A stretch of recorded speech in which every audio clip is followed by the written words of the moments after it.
A fogyatékosság olyan teher, amelyet a közös menetelés során az erősebbnek kell hordoznia, hogy a gyengébbnek és az övéhez hasonló esélyei legyenek. Az Együttveled Alapítvány 2003. októberében jött létre.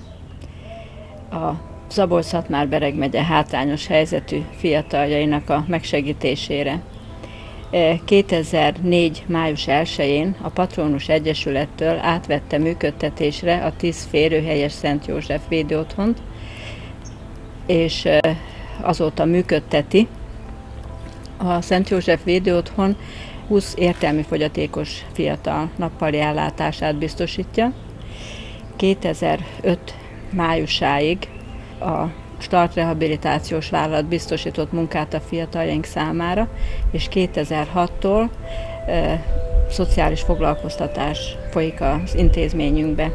Az alapítvány állami normatívából működik, és pályázatokat írunk, az adó 1%-át gyűjtjük, jótékonysági rendezvényeket tartunk, már hagyomány a jótékonysági bálunk, amelyet minden év októberében rendezünk meg, de hát nagyon nagy szükségünk van ezekre a bevételekre, mert a normatíva az nagyon szűkösen biztosítja a napközi otthonunknak a működését. A Szent József Védőotthon jelszava: éljünk békében, harmóniában és szeretetben. Merjünk álmodni mindig többet és többet. A Szent József Védőotthon 11 éve működik. A védőotthonban 20 értelmileg sérült fiatal jár. Az iskolából kikerült sérült fiataloknak nem volt hol folytatni az életüket, és így, mint az érintett szülők, létrehoztuk ezt a napközi otthont. A napközi otthonban a fiatalok munkát végeznek, háztartási munkát is, és amellett szociális foglalkoztatásban részesülnek. Délelőtt munkafolyamatokat végeznek, ebéd utáni séta vagy célséta van, ahol megvásároljuk az anyagokat a munkához, és utána egyéni és csoportos foglalkozások vannak. Az egyéni foglalkoztatást gyógypedagógus végzi, és arra készíti fel a fiatalokat, hogy önállóan ki tudják fejezni magukat, gondolataikat, érzéseiket. Nagyon fontos, hogy önálló döntéseik legyenek, és ezekért a döntésekért vállalják a felelősséget. Amellett egyéni foglalkozás keretében írás, olvasás és számolás elemeivel foglalkozunk még, és praktikus ismeretekkel is. A csoportos foglalkozások délután történnek, abból a célból, hogy a fiataloknak az igényeit kielégítse, az ő kérésükre és megfogalmazásukra jöttek létre ezek a csoportos foglalkozások. Így hétfőn a tánc és a gyógytorna, kedden a citerás népdalkör, illetve az életvezetési ismeretek beszélgetés, szerdán a zeneterápia és a mozgásfejlesztés, csütörtökön a hittanfoglalkozás, pénteken pedig a kommunikáció, illetve kérésükre olasz nyelv alapjaiba is betekintünk. A foglalkozások minden nap heti rendszerint történnek, de vannak évi visszatérő foglalkozásaink, tevékenységeink. Például megünnepeljük minden évben a farsangot, anyák napját, a Mikulást, a karácsonyt, erre szerepléssel is készülünk, de a nemzetünnepek, egyházünnepek mellett a családünnepeket is, névnapokat, születésnapokat. A fiataljaink nagyon szeretnek szerepelni, és ha megkérnek bennünket, fel is lépünk. Most például az idén az 5. művészeti fesztiválon vettünk részt Nyíregyházán, ahol társastánccal, zenével, népzenével, népdalokkal és egy verssel léptünk fel, és a versmondó kislányunk első helyezett is lett. A kultúrára rátérve nagyon sok kiállításra megyünk el minden évben, főleg a nyári időszakban, amikor több időnk van a sétára. A kiállításokon kívül moziba, színházba járunk rendszerességgel, és úgy szervezzük a nyári táborainkat is, hogy valamilyen kulturális esemény is történjen, amellett, hogy megismerjük hazánkat.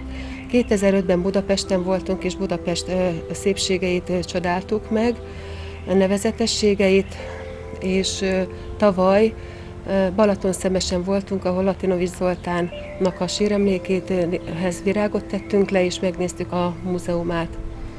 Az idén pedig a nyári tábort Pálházára, Zemplénbe szervezzük, hogy a hegységeket is megismerjük. Tehát minden évben törekszünk arra, hogy a fiataloknak teljes életet tudjunk biztosítani, és a fejlesztésüket megoldjuk, hogy a személyiségük egyre kiteljesedjék, és minél jobban önállóan tudjanak élni.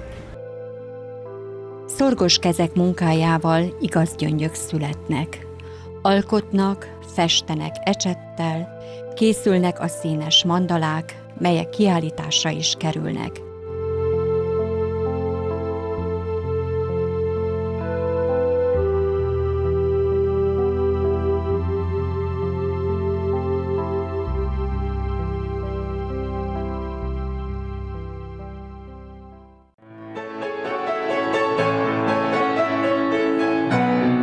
Ez a nap pedig már ünnepnap az otthon életében. Az intézmény működési feltételeinek javításáért jótékonysági estet rendeztek, 2 karod, ha átölel címmel, ahol a Móricz Zsigmond Színház művészei léptek színpadra, de nem a megszokott közönség előtt. A fogyatékkal élő fiatalok már látták őket a színházban, örömmel hallgatják újra őket. Az estére is nagy izgalommal készültek.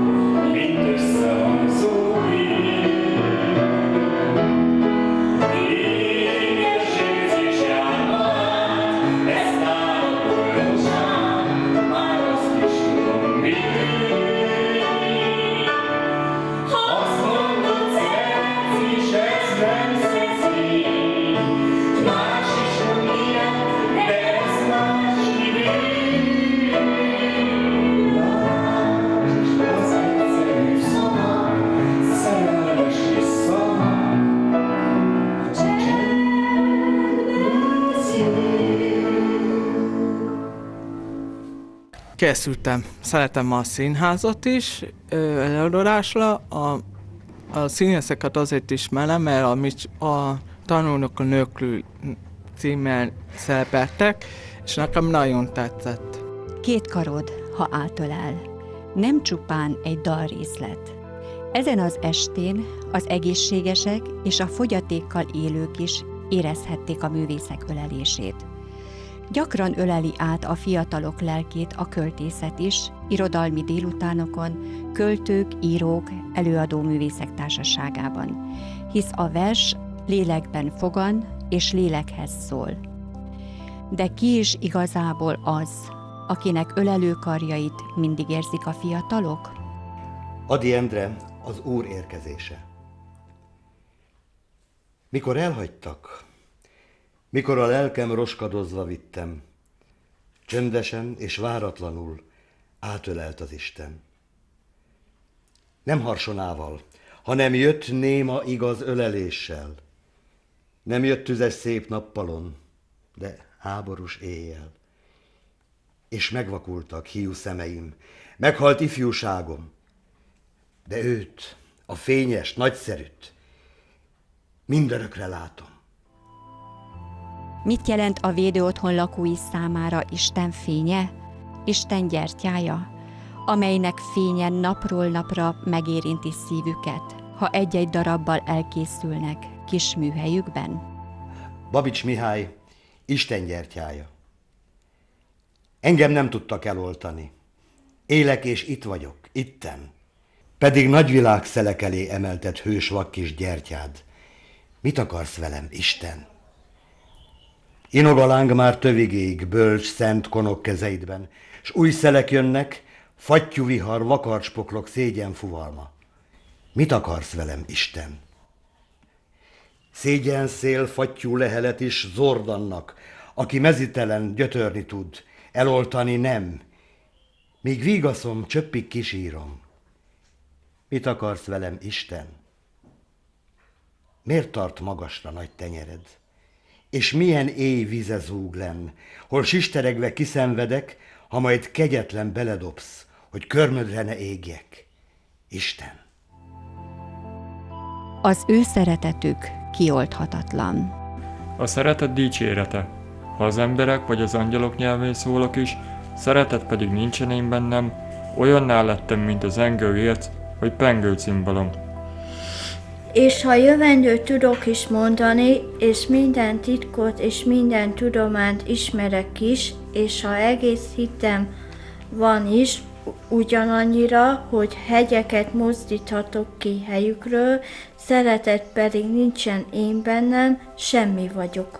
És ha vagyonomat mind feléltem is, és ha testemet tűzre adom is, szeretet pedig nincsen én bennem, semmi hasznom abból. A szeretet hosszú tűrő kegyes, a szeretet nem irigykedik, a szeretet nem kérkedik, nem fúvalkodik fel.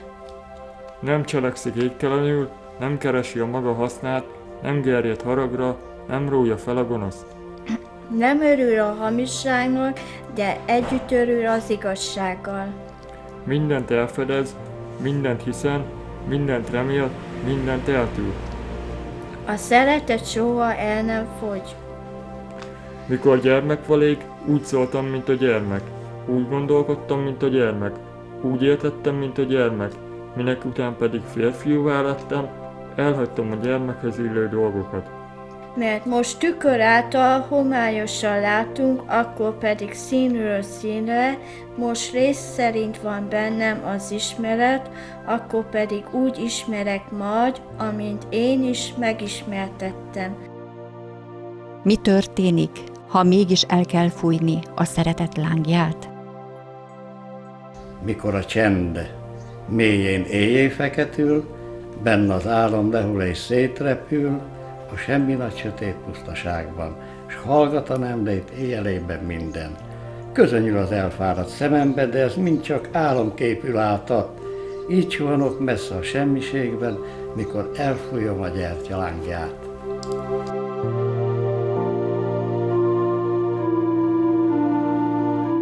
Most azért megmarad a hit, remény, szeretet, ezek között pedig legnagyobb a szeretet, mert a szeretet te vagy Istenünk.